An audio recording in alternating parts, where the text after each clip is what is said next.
que pase a darnos el mensaje que Dios tiene preparado para cada uno de nosotros. Que el Señor la use, que el Señor le ponga la gracia, la sabiduría, la inteligencia como hija del Señor.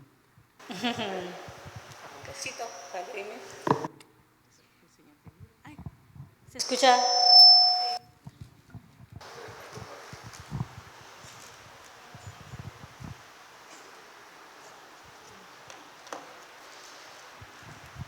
Muy buenos días, hermanos, que el Señor les bendiga.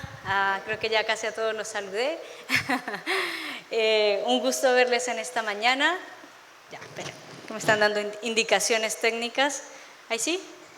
¿Sí? Ya. Bien. Vamos a continuar con el estudio de Efesios. Nos atrasamos un poquito porque estuvimos las celebraciones de fin de año, así que ahí, pero ya retomamos desde hace 2 semanas el estudio de Efesios. Así que vamos a continuar hoy con el capítulo 4. Hace dos domingos atrás Esteban estuvo predicando el capítulo 4 desde la primera parte hasta el versículo 16, perdón. Y hoy vamos a continuar desde el verso 17 hasta el 32.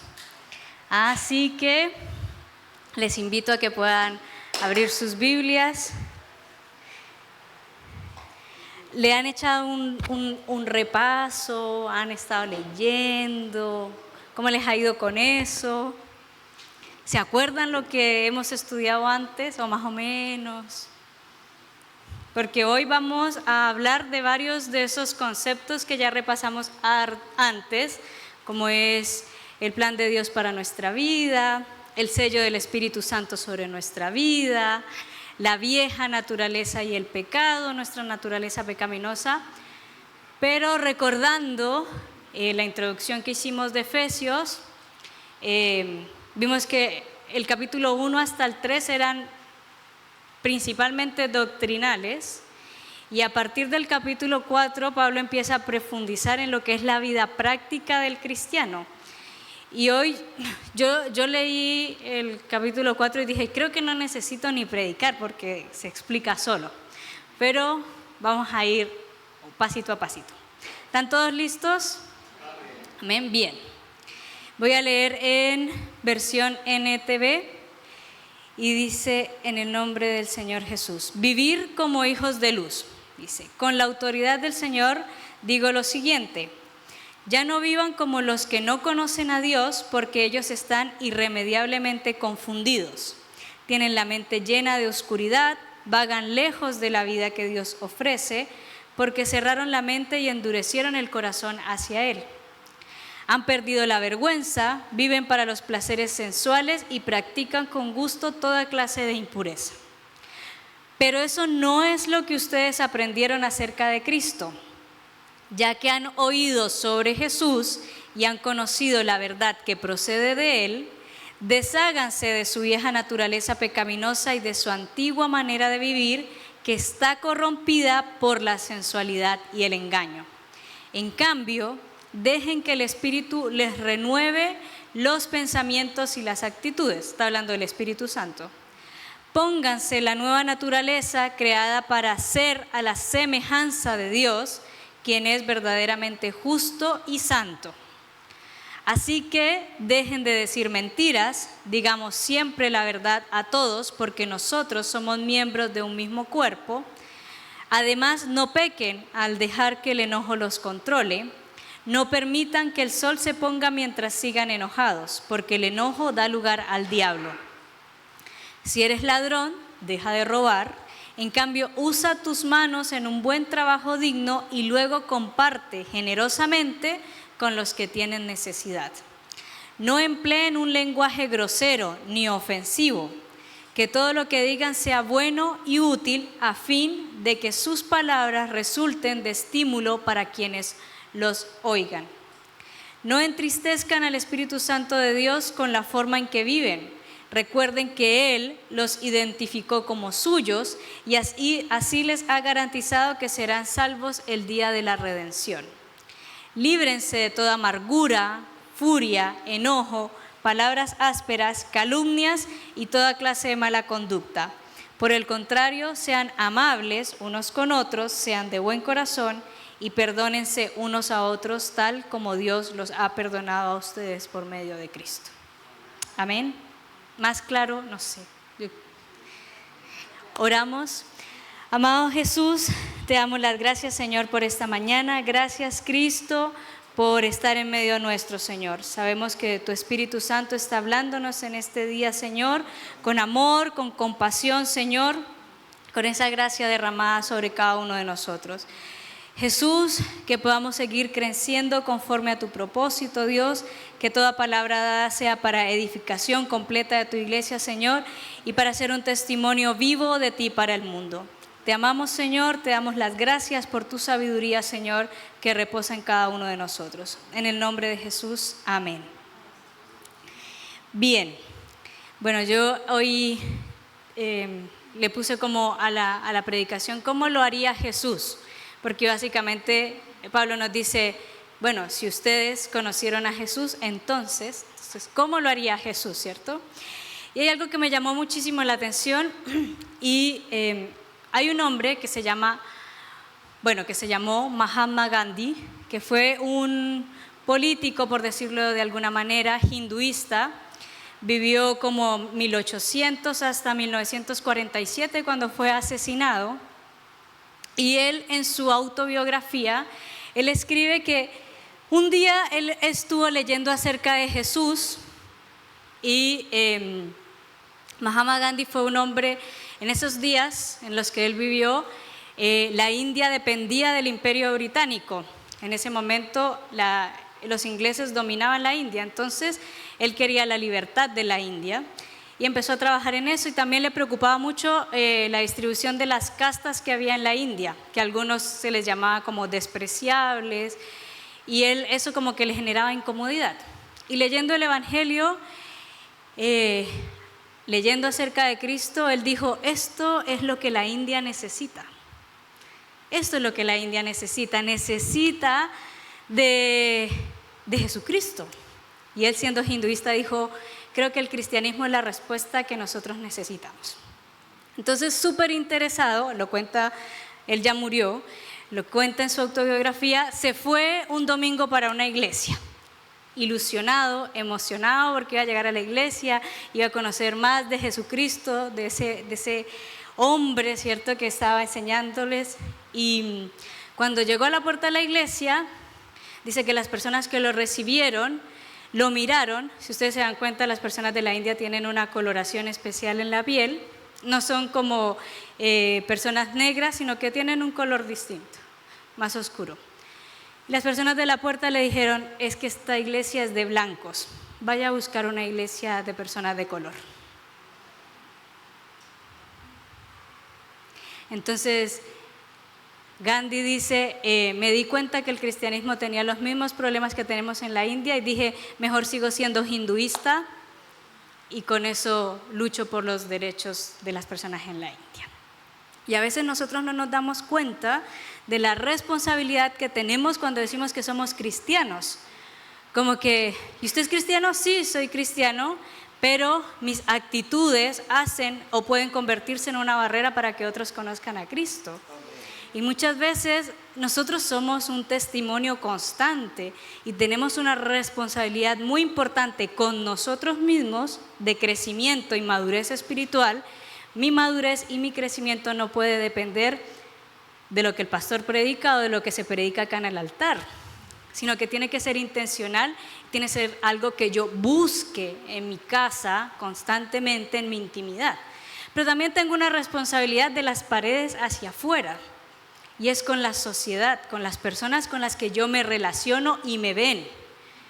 Porque cada vez que yo hablo, cada vez que yo respondo, las personas están viendo, él dice que es cristiano y se comporta de esta manera.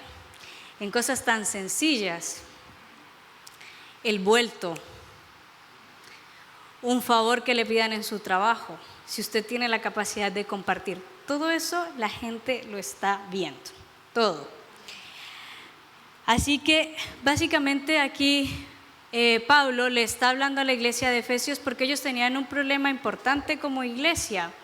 estaban en medio de una sociedad que era muy mezclada, ¿cierto? Y había muchas cosas que estaban llegando a la iglesia que no estaban siendo para edificación también.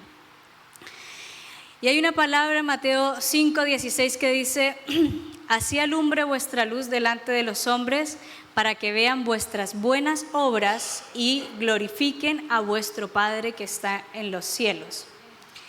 Y yo me acordé de una frase que sale en las películas de Marvel, yo creo que ustedes las han escuchado en Spider-Man, que dice que todo gran don tiene una gran responsabilidad. Y él lo dice porque Peter Parker, ¿cierto?, toma la decisión de, como tiene superpoderes, va a atacar a un ladrón y resulta que ese ladrón después asesina al tío. Entonces, él no mide las consecuencias del acto que tuvo y eso termina repercutiendo para mal en él. Entonces, en la historieta, que fue en 1967, sale la frase ya, y nosotros la hemos visto en las películas más recientes. Y nosotros tenemos un gran don. Nosotros somos testigos de Cristo. Y nosotros, al ser testimonio, tenemos que actuar con responsabilidad. Y pensar cada día que vamos a actuar, ¿cómo actuaría Jesús? ¿Cómo lo haría Jesús? Y si hay algunas cosas que nos cuestan, cosas con las que estamos lidiando constantemente, entonces tenemos que entrar a picar a fondo qué es lo que está sucediendo. Dice 1 Corintios 8, si me ayuda ahí, porfis, amor.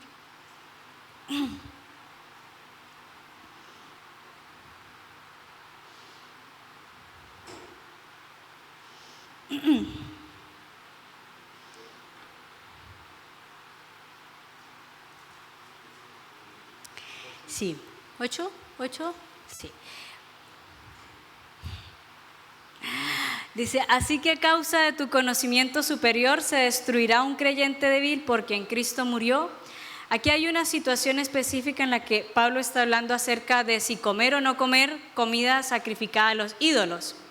Y él dice, yo sé que los ídolos no existen. Y yo sé que si como de esa comida no me va a pasar absolutamente nada. Pero hay creyentes que creen que eso en realidad está siendo ofrecido a otros dioses. Y si me ven a mí comiendo, entonces ellos van a creer que yo estoy transgrediendo porque estoy honrando a otro Dios.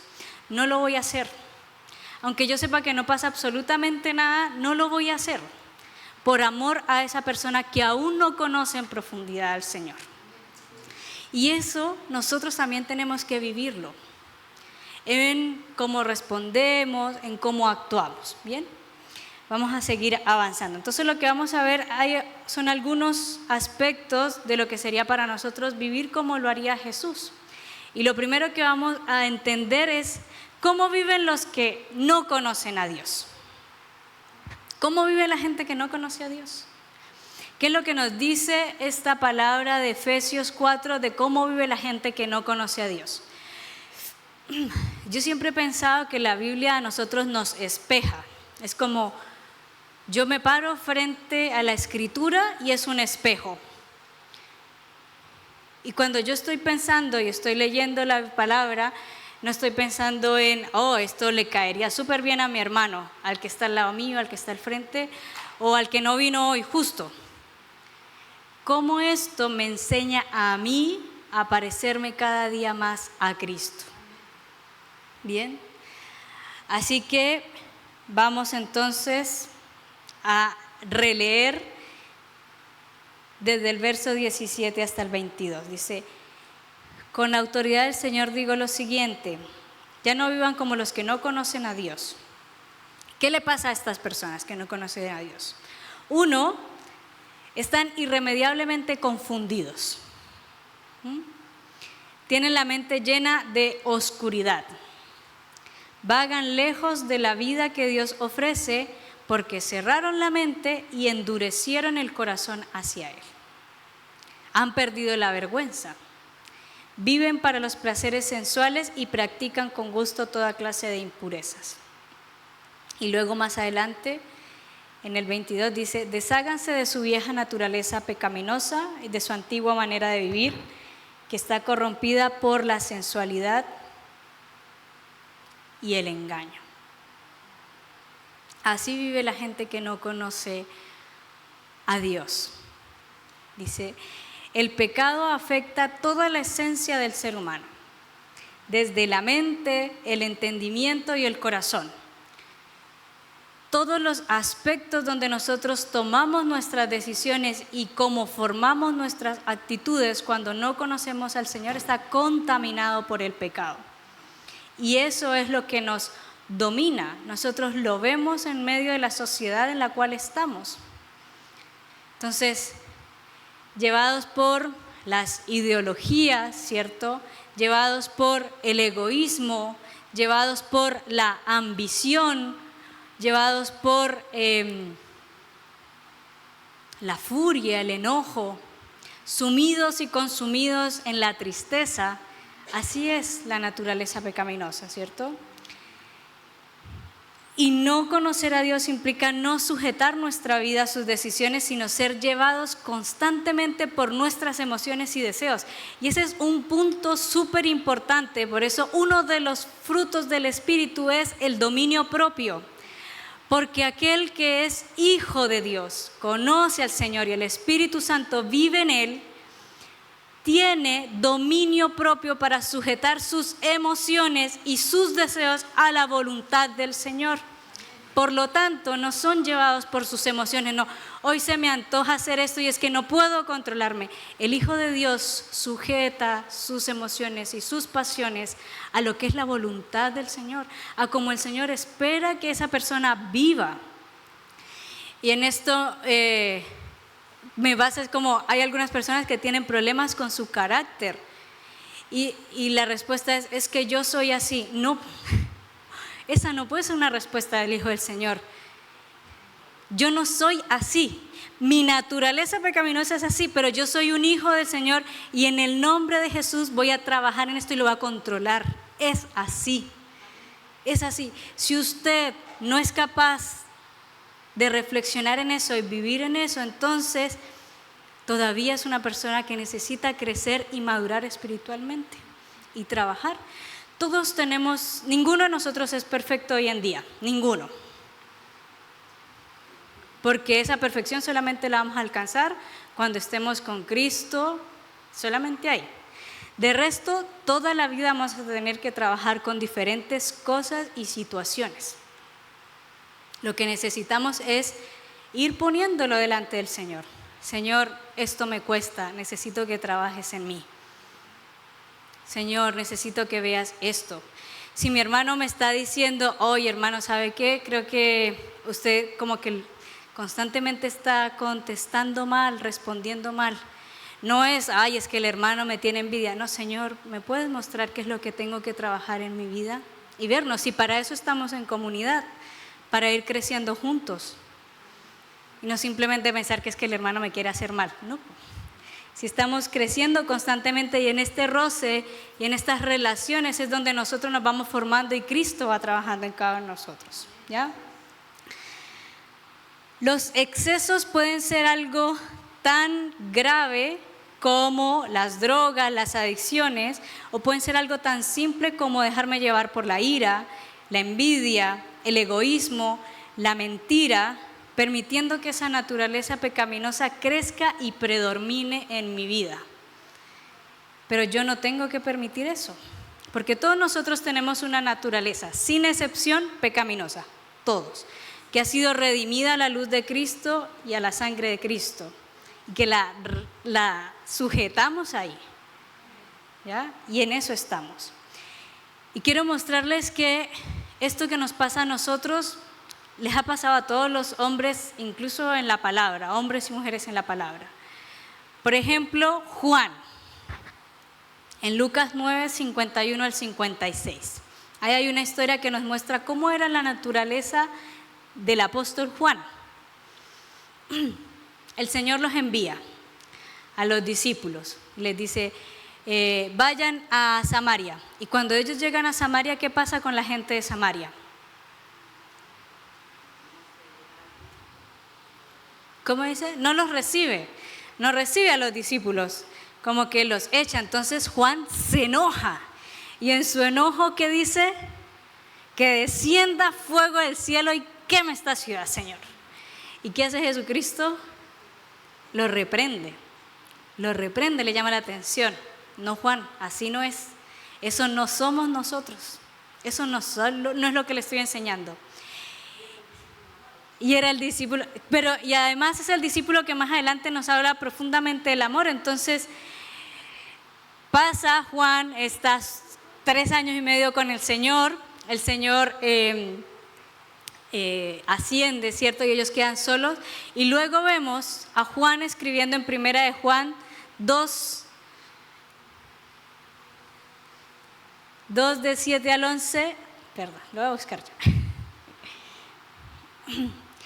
Primera de Juan dice, Juan, ese mismo Juan que pidió que descendiera fuego del cielo, dice: queridos amigos, no les escribo un mandamiento nuevo, sino más bien uno antiguo que han tenido desde el principio. Ese mandamiento antiguo es: ámense unos a otros. Es el mismo mensaje que oyeron antes. Sin embargo, también es un mandamiento nuevo. Jesús vivió la verdad de este mandamiento y ustedes también la viven. Pues la oscuridad está desapareciendo y ya brilla la luz verdadera. Si alguien afirma, vivo en la luz, pero odia a un hermano en Cristo, esa persona aún vive en oscuridad. El que ama a su hermano vive en la luz y no hace que otros tropiecen. Pero el que odia a su hermano todavía vive y camina en oscuridad. No sabe por dónde ir, pues la oscuridad le ha cegado. O sea, ese mismo discípulo que en un momento pidió que descendiera fuego del cielo, muchos años más adelante entiende que la compasión debe ser parte de la vida del cristiano. Y repite lo que aprendió de su maestro: ámense los unos a los otros. Entonces, es una tarea que puede costarnos, por supuesto, como todo. Que puede ser dolorosa, por supuesto. Que puede ser doloroso profundizar en mi interior y reconocer que hay cosas que no debo hacer, que al Señor no le agradan, pero que están en mí y necesito trabajarlos. Puede llegar a ser doloroso, pero es necesario y nos hace bien a todos y nos ayuda a crecer y a parecernos y a ser cada día más como Jesús, que es nuestra meta. Nuestra meta es actuar como lo haría Jesús. No actuar como mi hermano, no actuar, pastores, los tenemos como ejemplo, no actuar como el pastor, no estoy diciendo que sea un mal ejemplo, sino que no puede ser nuestra meta. Nuestra meta tiene que ser Jesucristo. Esa es nuestra meta. Amén. Así que vemos como un hombre iracundo, con poca compasión y amor hacia su prójimo, que hacía juicios fáciles de todo, ¿cierto?, fue transformado por Cristo en un hombre generoso, compasivo y amable.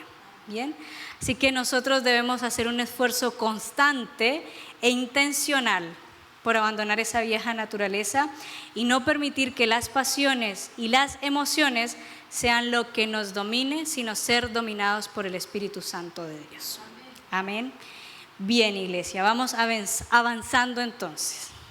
Entonces, lo primero tiene que ver con cómo viven los que no conocen a Dios. ¿Cómo viven los que no conocen a Dios? Con la mente llena de oscuridad y sobre todo llevados por sus emociones y pasiones. Y eso es lo que los hijos de Dios no deben hacer. ¿Qué aprendimos con Cristo? ¿Qué aprendimos de Cristo?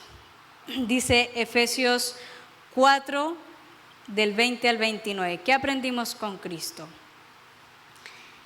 Voy a leer el verso 23. En cambio, dejen que el Espíritu les renueve los pensamientos y actitudes.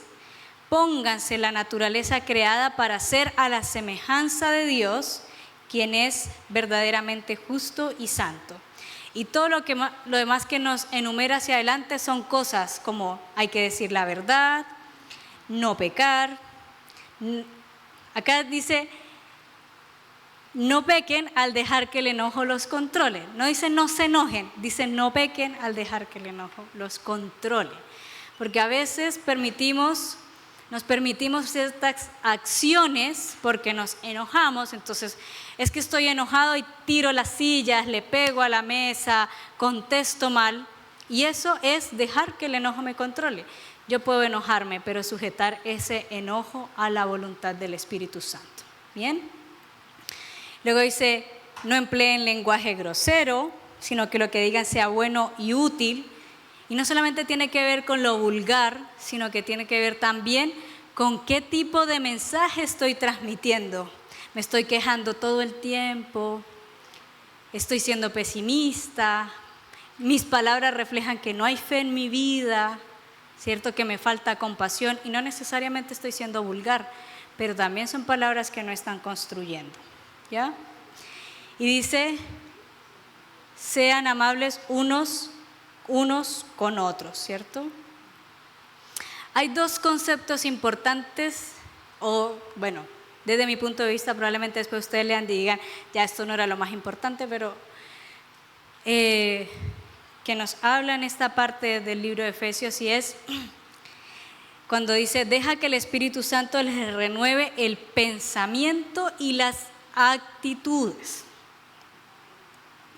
¿Qué es el pensamiento? Dice, es una operación intelectual mediante la cual se procesa y organiza información.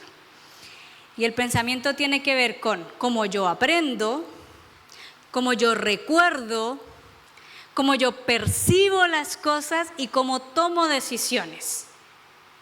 ¿Ya? Espero, ahí hay un hilo. Y las actitudes son la disposición mental y emocional de una persona hacia algo o a alguien. Y se manifiesta con pensamientos, emociones y comportamientos.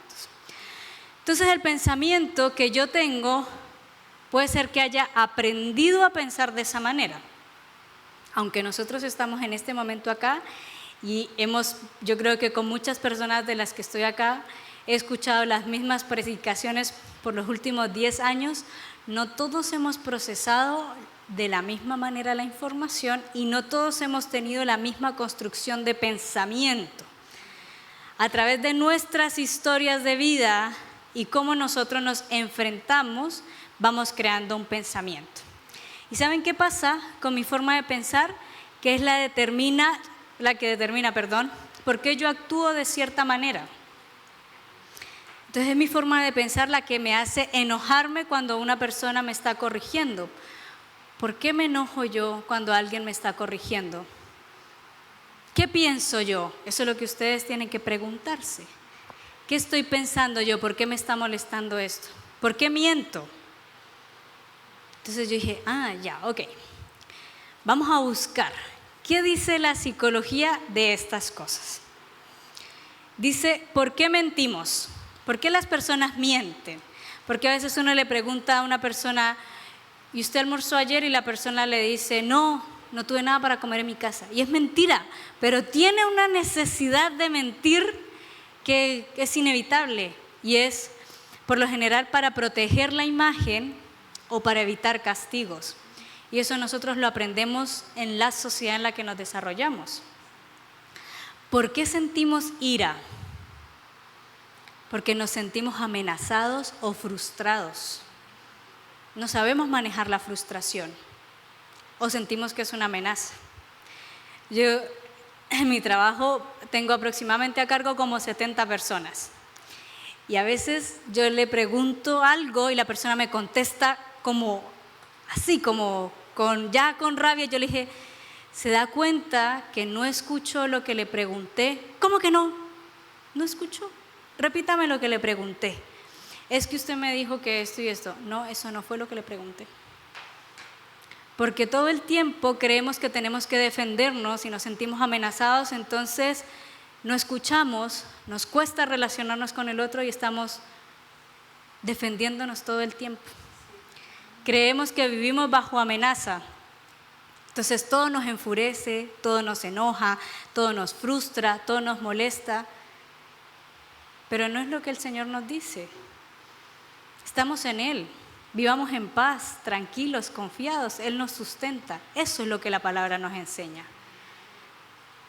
No necesitamos mentir para tener una apariencia de algo, Si el Señor nos dice que somos un especial tesoro y que nos conoce desde mucho antes que nacer.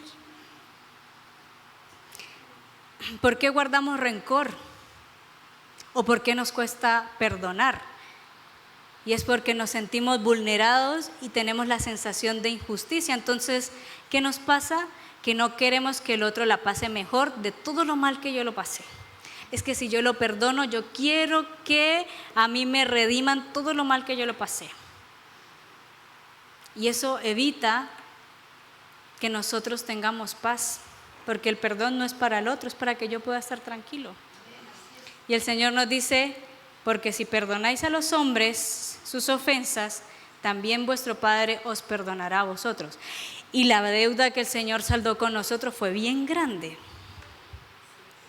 Así que el Señor nos está dando harto ejemplo a cada uno de nosotros. ¿Por qué envidiamos?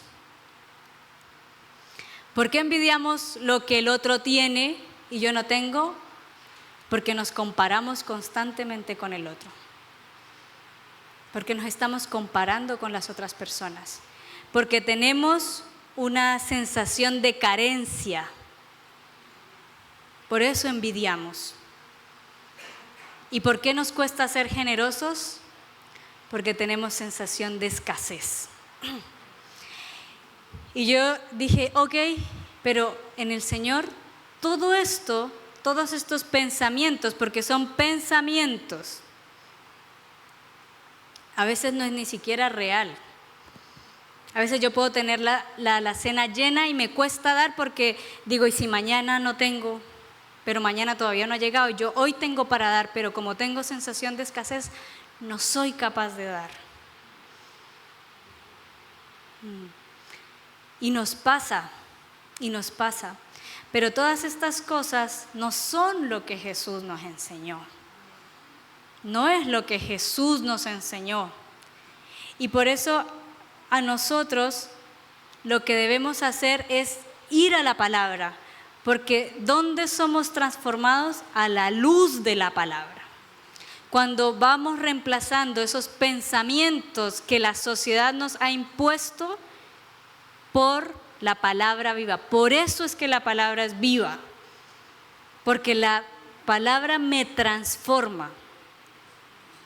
Si yo no permito que la palabra me transforme, entonces no estoy dejando que el Espíritu Santo actúe en mí. Y en la Biblia tenemos numerosos ejemplos de cómo el Señor renovó la forma de pensar de algunos de estos personajes. Jacob era un mentiroso, pero fue transformado por el Señor. Moisés era un hombre iracundo, pero resultó siendo uno de los hombres más nobles, transformado por el Señor. Pablo era un necio, ¿cierto? No quería entender, pero después dócil, llevando la palabra y enseñando. La mujer samaritana, adúltera, y después llamando a todos a que conocieran al Maestro. Y Nicodemo, un escéptico. Y ahí después, el día que Jesucristo murió, ¿cierto? Buscando y acompañando a José para poder enterrar al Señor.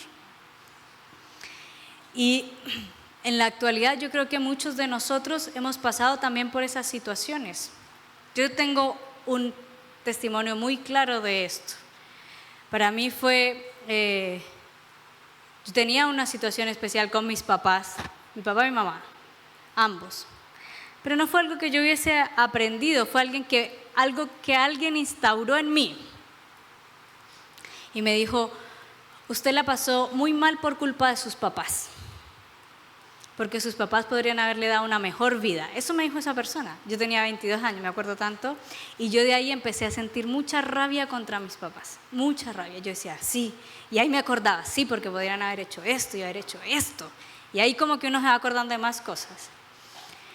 Y me di cuenta que eso afectaba demasiado mis emociones, porque me hacía una persona que no podía confiar en otros. Porque si uno no confía en los papás, le cuesta mucho confiar en las demás personas. Si las personas que le tienen que cuidar a usted no le cuidaron bien, ¿qué espera usted del resto del mundo? Y un día cuando fuimos de misiones, llegamos a un lugar y la persona que nos recibió nos dijo, bienvenidos, siéntanse cómodos, era a la orilla de una playa. Sé que ustedes vienen aquí para hacer bendición, pero sin duda el Señor va a trabajar en algunos de ustedes. Bueno, y al día siguiente el pastor nos dijo, si quieren hacer su devocional, lo pueden hacer aquí en la casa, o si quieren ir a caminar a la playa, como quieran, tienen libertad. Entonces yo salí, mi cuaderno, mi Biblia, me fui y me senté como en una roca a la orilla del mar. Y me puse a orar. Y mientras estaba orando, yo ya había orado mucho antes, diciéndole, Señor, quiero que sanen mis emociones, quiero que sanen mis emociones. Señor, sana mis emociones. Porque es un impedimento. O sea, usted sabe que no está pleno. Y mientras estaba orando, el Señor me dijo, tus papás hicieron lo que pudieron con las herramientas que tenían. Ellos también tienen heridas que necesitan sanar. Y eso a mí me transformó en un día. En un instante yo sentí como esa amargura y ese peso se fue. Y pude ver a mis papás con compasión y con amor.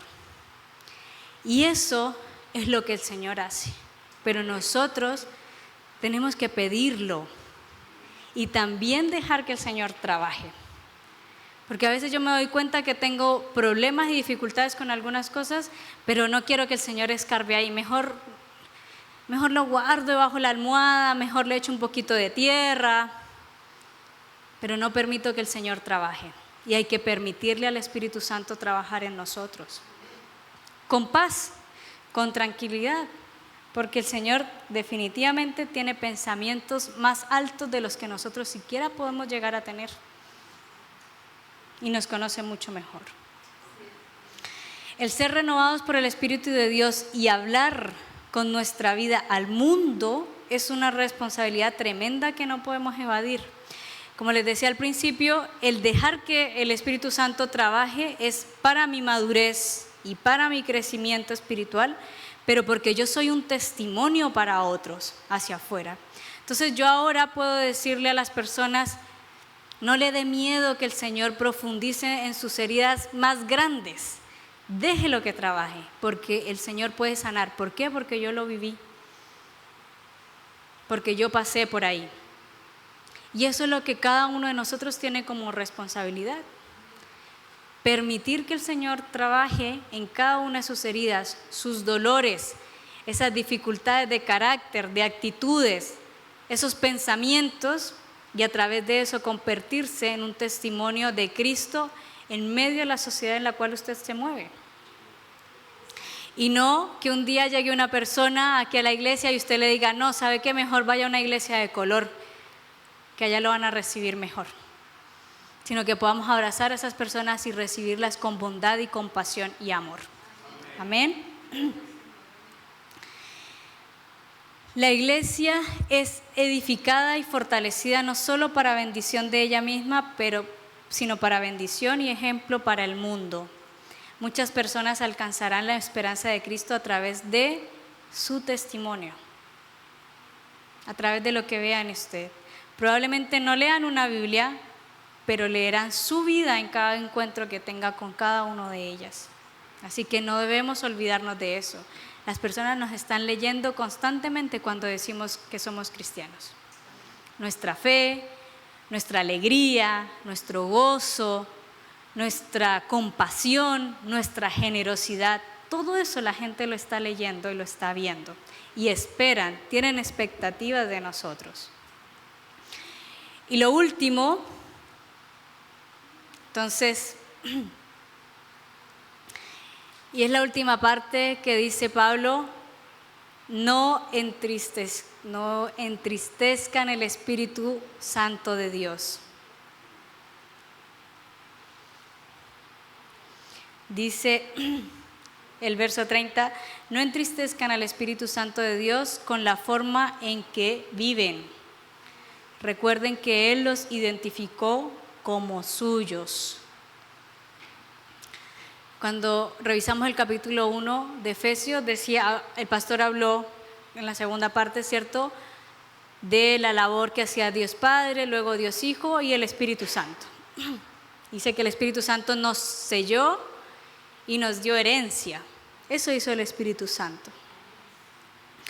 Y cuando nosotros aceptamos a Jesucristo, desde el día mismo que aceptamos a Jesucristo, nosotros somos sellados con el Espíritu Santo. Entonces el Espíritu Santo habita ¿en dónde?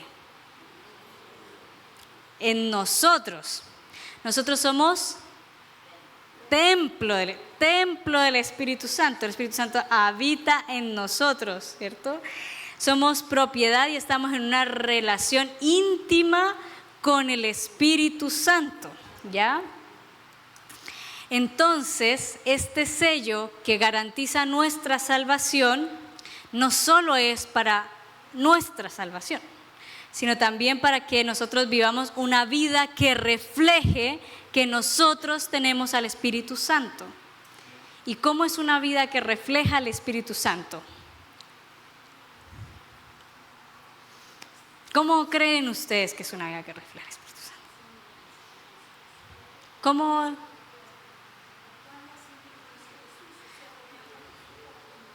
Imitando a Jesús. Entonces, para eso tenemos los frutos del Espíritu, ¿cierto? Que nos dan una fuerza, sí, pero también nos dicen específicamente qué es lo que se espera de nosotros. O sea, si yo los reviso y me falta alguno, tengo que trabajar más en eso. Si no están solamente para la escuela dominical, no están solamente para que hagamos, no sé, creo que los hacen con frutas, ¿cierto?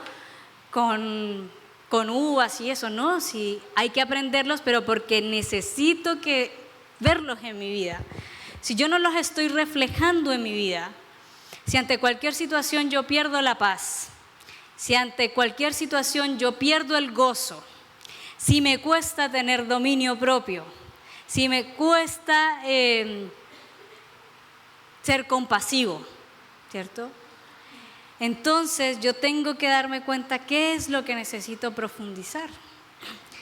Y entristecer el Espíritu Santo con nuestras actitudes puede ser porque hay cosas que están siendo mucho más sobresalientes en mi vida que los frutos del Espíritu. Por ejemplo, puede ser que la ira, la amargura, el desánimo estén más presentes que el gozo, que la paz, que la paciencia y el amor que proviene del Espíritu Santo. Entonces, claro, entristecer tiene que ver con causar sentimientos de tristeza, de dolor para el Espíritu Santo, que es una persona, pero también tiene que ver con apagar al Espíritu Santo. Apagar. Entonces, ¿se acuerdan que al principio decíamos que las personas que no conocen a Dios son llevadas por sus emociones y pasiones? Y que la forma en la que nosotros sujetamos esos deseos y pasiones es a través del Espíritu Santo. Si nosotros apagamos el Espíritu Santo, vamos a volver a ser como esas personas que no conocen a Dios, pero con el Espíritu Santo viviendo en nosotros. O sea, nos vamos a comportar igual porque vamos a ser llevados por nuestros deseos y nuestras pasiones de nuevo. Y lo que tenemos que hacer es que el Espíritu Santo se avive en nosotros, crezca, sea mucho más fuerte que esos deseos y pasiones, y que eso sea lo que guíe nuestra vida, y que sea eso el Espíritu Santo, ¿ya? Para nosotros es sumamente peligroso apagar la llama del Espíritu Santo, porque es la voz que nos habla acerca de la voluntad de Dios, y lo que nosotros debemos buscar es cada día ser más sensibles a esa voz. O sea, que el Señor me hable y yo no tenga que preguntarle, Señor, ¿me das 3 confirmaciones más que entre un ángel y esto? Sino que el Señor me hable y yo sepa que es la voz de Dios hablando a mi vida y obedezca. Pero si yo me estoy preguntando, ¿será que la voz de Dios existe? Yo creo que ahí tenemos un problema importante, ¿ya? Porque Dios habla, pero si yo no le he escuchado aún, entonces es porque hay algo que tengo que trabajar profundamente, y es mi relación con el Espíritu Santo. Profundamente. Y queremos que haya un avivamiento, pero si el Espíritu Santo está apagado, ¿De dónde? ¿De dónde, iglesia? ¿De dónde? El avivamiento empieza por mí. Yo avivo el Espíritu. ¿Y cómo lo avivo? Lo fortalezco. Trabajo, paso tiempos de oración, leo la palabra y ahí fortalezco mi comunión, porque es una relación, es una relación. Cuando yo quiero fortalecer una relación con alguien, ¿qué hago? Le doy tiempo de calidad, le llamo por teléfono, le escribo un WhatsApp, me siento a tomarme un café con esa persona, le pregunto cómo está, me intereso por su vida. Es igual con el Espíritu Santo. ¿Estoy pasando tiempo de calidad con el Espíritu Santo o estoy haciendo una oración en la mañana cuando medio me acuerdo? ¿Estoy leyendo la palabra o no estoy leyendo la palabra? Esas son las cosas que yo debo preguntarme. Porque no puedo cultivar mi relación con el Espíritu Santo y con Jesucristo mismo a través de otros. No puedo estar esperando solamente a que el día domingo alguien me entregue la palabra, porque yo pasé tiempo acá, aquí, ¿cierto? Pero yo no puedo alimentarlos a ustedes. Cada uno tiene que alimentarse. Esto puede ser solo leche, usted tal vez ya necesita un poco más de alimento sólido. Y eso es lo que nos debe preocupar a nosotros como hijos de Dios. Eso es lo que nos debe preocupar. Y eso debe ser intencional y yo debo tener responsabilidad en eso. Tengo que ser responsable en eso, porque no puedo abandonar mi comunión y mi relación con una persona tan importante como es el Espíritu Santo que me guía. Y no puedo apagar esa llama, porque en los momentos de dificultad, ¿de dónde voy a sacar fuerza? ¿O qué es lo que me va a sustentar? ¿Ya? Pensemos que nuestra vida es como una casa y la luz que hay en esa casa es el Espíritu Santo. Y imaginemos que se nos olvidó pagar la factura y cortaron la energía en esa casa. Andamos a oscuras. ¿Usted cree que uno puede encontrar algo en la oscuridad? ¿Puede ordenar en una casa a oscuras? ¿Puede recibir a alguien en una casa a oscuras? Nada. No somos de bendición ni para nosotros mismos ni para otros, porque andamos en oscuridad. Entonces, por eso es tan necesario. Fortalecer el Espíritu Santo debe ser nuestra prioridad. Revisar nuestra vida, nuestros pensamientos, nuestras actitudes a la luz de la palabra nos llevará a un crecimiento mucho más profundo, ¿ya? Y nos acercará más y más a lo que Cristo quiere y anhela ver en cada uno de nosotros. El Señor anhela que nosotros seamos plenos en Él, que tengamos plenitud en Él. El Señor, recuerda cuando vimos Efesios 3, decía que la plenitud de Dios mismo esté en cada uno de ustedes. Él quiere darnos todo, todo. Ahora bien, ¿estamos nosotros preparados para recibirlo y lo anhelamos? Eso también es una pregunta, porque probablemente anhelar la plenitud nos implique dejar ciertas cosas que no queremos dejar tanto, con las que ya estemos como un poco cómodos. Pero recibir la plenitud de Cristo implica una transformación importante. A ver, como hijos del Señor hemos recibido un llamado. Y ese está al principio del capítulo 4. Se empieza el capítulo 4 y ahí dice, y hay un llamado, y dice, lleven, y el llamado es, lleven una vida digna del llamado que han recibido de Dios. Ese es el llamado para todos nosotros. Dijo la pastora, desde el más pequeñito, que es Julietita, hasta el más grande, que no voy a decir quién es porque todos quedaron en 50, pastor, 50, ¿ya? Y eso es en igual medida para todos. Una vida digna del llamado de Dios implica unidad de la iglesia, implica humildad y sencillez, implica dejar la vieja manera de vivir, andar con honestidad, mostrar perdón y compasión e imitar a Cristo. Todo esto reconociendo que nuestras vidas, así nosotros no lo creamos, tienen un impacto en el mundo y que somos maestros para otras personas a través de ellas. Hay personas que enseñan la palabra aquí y eso es para edificación de la iglesia, pero todos nosotros enseñamos la palabra afuera con la forma en la que nos comportamos, ¿ya? De aquellos somos maestros y les enseñamos a aquellos que aún no han recibido la esperanza de Cristo en sus vidas. Y esto es un título súper importante.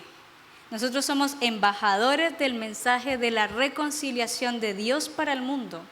Que no nos olvidemos de eso. Por lo tanto, vivamos con responsabilidad y sencillez ese llamado. Así que, querida iglesia, hoy la tarea es, ¿qué me falta? ¿Cómo lo haría Jesús? ¿Qué tengo que ver en mi vida que todavía me cuesta? Y trabajarlo. ¿Y cómo lo trabajo? Con la oración, con la palabra, con el ayuno, con la comunión con el Espíritu Santo. Nadie más me conoce mejor que Dios mismo y nadie más sabe dónde está esa herida tan profunda que me sigue doliendo y hace que yo me comporte de cierta manera que Dios mismo. Así que démosle espacio para que Él trabaje. Para que trabaje y sane, restaure y nos lleve a todos a ser un tremendo ejemplo de Cristo y hacer esas cartas para otros donde van a leer el mensaje de Jesucristo. Amén. Así que yo no sé qué necesita trabajar cada uno. Yo no tengo ni idea cuál es el dolor que cada uno tiene. Solo sé que todos tenemos dolores, porque de alguna manera todos nosotros hemos sido quebrantados en mayor o menor medida. Así que hoy lo que le invito, si quiere hacerlo, si no está bien, es darle espacio al Espíritu Santo. Y dígale, necesito que trabajes en esto. Vamos a cerrar nuestros ojos y vamos a permitirle al Espíritu Santo trabajar en lo que cada uno necesita. Amado Señor, Papito, sabemos que tú nos amas profundamente, Señor. Y recibimos tu amor, Señor. Lo recibimos a través de la cruz, Jesús, y lo recibimos cada día, Señor. Padre, aquí estamos, cada uno con nuestras vidas delante de ti, Señor, dispuestos a seguir creciendo, Señor, madurando, Jesús, porque entendemos la responsabilidad del llamado que nos has hecho, Señor, de tener una vida digna, Dios mío, de ser representantes tuyos, Señor. Pero sabemos que necesitas trabajar en nosotros, Señor. Papá, nos disponemos. Oro por cada uno de mis hermanos que están aquí, Señor, en este lugar. Oro por mí también, Jesús, para que tu Espíritu Santo sea sanando, Señor, sea restaurando cada herida, cada dolor, Señor, cada raíz de enojo, Señor, de carencia, Dios mío. Algunos, Padre, que tal vez se han sentido no amados, Señor. Algunos que vivieron necesidades profundas en su infancia, Señor. Padre, que tú estés ahí obrando, Dios. Porque queremos ser una iglesia que te represente, Señor, una iglesia, Dios, avivada por ti, Señor. No queremos que el Espíritu Santo, esa llama esté apagada en nosotros, Señor, sino que esté vivificada, Señor, que arda fuerte en cada uno de nosotros, Señor. Padre, que los dones en tu iglesia, Señor, crezcan, que te reflejen a ti, Señor. Que muchas personas vengan al conocimiento de ti, Señor, a través de nosotros. Que podamos ser un reflejo tuyo en nuestros hogares, lugares de trabajo, Señor. En nuestras casas, con aquellos familiares que no te conocen, Señor. Que tengamos palabras amables, Señor. que seamos compasivos, Dios mío, que seamos pacientes, bondadosos, Dios. Padre, aquí estamos, Señor. Trae sanidad sobre tu iglesia, Señor. Trae restauración sobre tu iglesia, Jesús.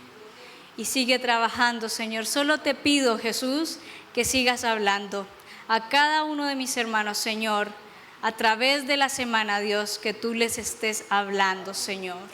Ayúdanos a ser sensibles a tu voz cada día, Dios. Señor, te amamos, te adoramos, Jesús, en esta mañana. En tu nombre, Señor. Amén. Amén. Solo, queridos hermanos, yo sé que cada uno de ustedes ama al Señor mucho y sé también que el Señor les ama. Y Él